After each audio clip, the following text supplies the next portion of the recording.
श्री गणेशाय नमः। ओम वक्रतुंड महाकाय सूर्यकोटि समप्रभो निर्विघ्नं कुरु मे देव सर्वकार्येषु सर्वदा। नमो देव्यै महादेव्यै शिवायै शततं नमः। नमः प्रकृते भद्राय नियताः प्रणता स्मृता। सम्मान्य सज्जन वृंद, देवियों, सादर जय माता दी, जय श्री कृष्ण। मैं आपका पंडित हरिओम शास्त्री।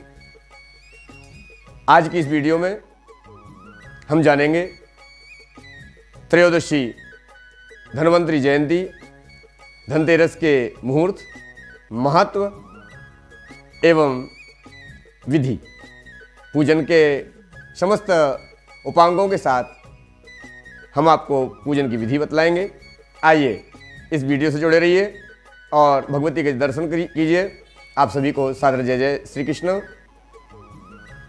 बंधुओं, धनतेरस क्या है, इसका क्या महत्व है, आइए समझते हैं। कार्तिक कृष्ण पक्ष त्रयोदशी के दिन भगवान के एक अंशावतार भगवान धन्वंतरी का अवतार हुआ था, जो कि समुद्र मंथन के समय स्वर्ण कलश में अमृत लेकर प्रकट हुए थे। इसलिए उनको आरोग्य का देवता कहा जाता है और उनकी पूजन करने से शरीर स्वस्थ, दीर्घायुष्य और सुख समृद्धि की प्राप्ति होती है।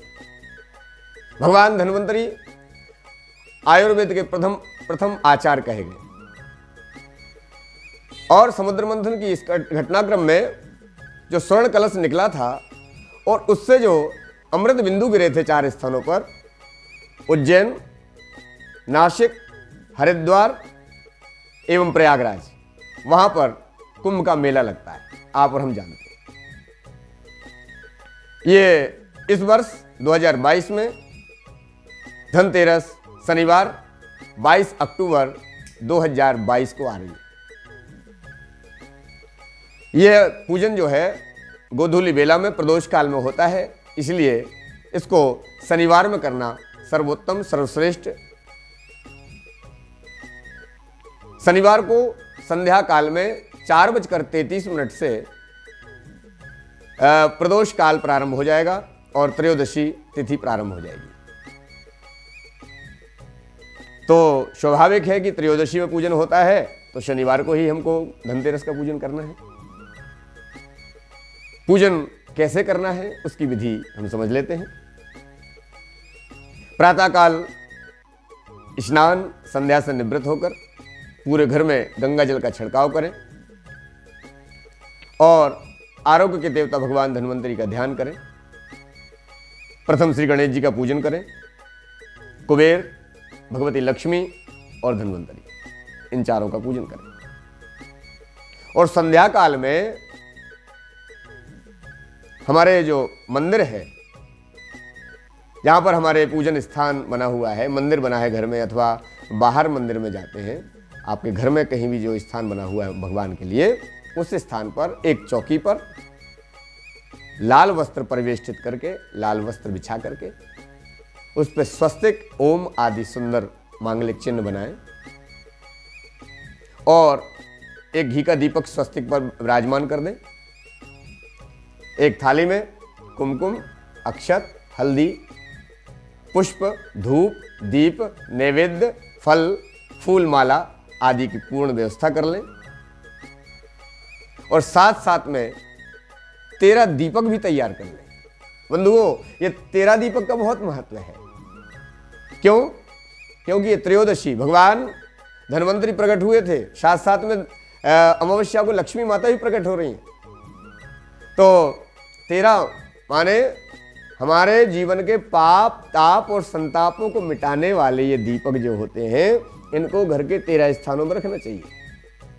उनको क्रमशः पूजा स्थान में, जल के स्थान में, पितरों के नाम पर, दहली पर, दरवाजे पर, हमारे गौशाला में, हमारे वाहनों के सन्निकट और एक द्वारपाल के लिए, और एक चतुर्मुखी दीपक जो रहता है, जो आटे का बनाया जाता है, चारों तरफ बत्तियां लगाई जाती हैं और उन बत्तियों को प्रज्वलित करने के बाद भगवान यमराज को भी रखा जाता है।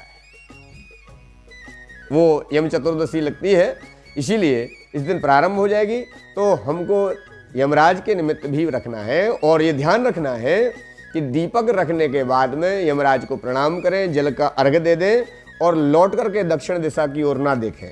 पूजन करें, दक्षिण दिशा की ओर यमराज भगवान का ध्यान करें और प्रार्थना करें कि हे यमदेव भगवान, हमारे परिवार में, हमारे घर में किसी की अपमृत्यु ना हो, अकाल मृत्यु ना हो, कोई रोग से ग्रसित ना हो। हम आपकी शरण में हैं। प्रणाम करके और जल के छींटे दे करके वापिस आ जाए, लौट करके दक्षिण दिशा में नहीं देखना है। ऐसा करने से भगवान यमदेव, भगवान धन्वंतरी, गणेश जी महाराज एवं लक्ष्मी की कृपा होती है। वह परिवार सदा सुखी, संपन्न, प्रसन्न रहता है। और 13 दीपक प्रज्वलित करने के बाद भगवान धन्वंतरी का पूजन और आरती करें। आरती के बाद में जो भोग लगाया जाता है, उस प्रसादी को परिवारजन आपस में बांट लें। साथ साथ में हमारे घर में जो गहने, कपड़े, नवीन वस्त्र जो आए हैं, सोना खरीदना शुभ होता है कहते हैं ना। तो सोने का क्या मतलब है? स्वर्ण माने सोना, एक साधारण सोना है, और दूसरा सोना माने शांति। ये पूजन करने से आपके जीवन में शांति आएगी। और भगवान गीता जी में क्या कह रहे हैं, इसको धर्म से भी जोड़ते चलें, इसको वेदों से भी जोड़ते चलें। इस चैनल के माध्यम से हम और आप चारों वेदों पर, 18 पुराणों पर, 108 उपनिषदों पर और समस्त विषय पर चर्चा करेंगे जो धर्म से जुड़ी हुई है। तो आप सभी को हम ईश्वर भगवती के श्री चरणों में प्रणाम करते हुए भगवान धन्वंतरी जयंती की अनंतानंद शुभकामनाएं प्रेषित करते हैं और प्रार्थना करते हैं आप सदा स्वस्थ रहें, आपका जीवन मंगलमय हो। धन्वंतरी जयंती की और धनतेरस की आपको बहुत बहुत बधाई, अनंत शुभकामनाएं, मंगल प्रार्थनाएं। जय माता दी। सज्जनों, कृपया हमारे इस चैनल को सब्सक्राइब कीजिए, लाइक कीजिए और शेयर कीजिए। और कृपया कमेंट करके बताइए कि ये जानकारी आपको कैसी लगी, और कुछ आप जानना चाहते हैं तो कमेंट में आप पूछ सकते हैं। डिस्क्रिप्शन में सारी जानकारी दी गई है, जिसको कि हम आपको जानकारी देते रहेंगे। आगे भी नई नई जानकारियों के लिए कृपा करके इसको शेयर कीजिए, लाइक कीजिए, सब्सक्राइब कीजिए। जय माता दी।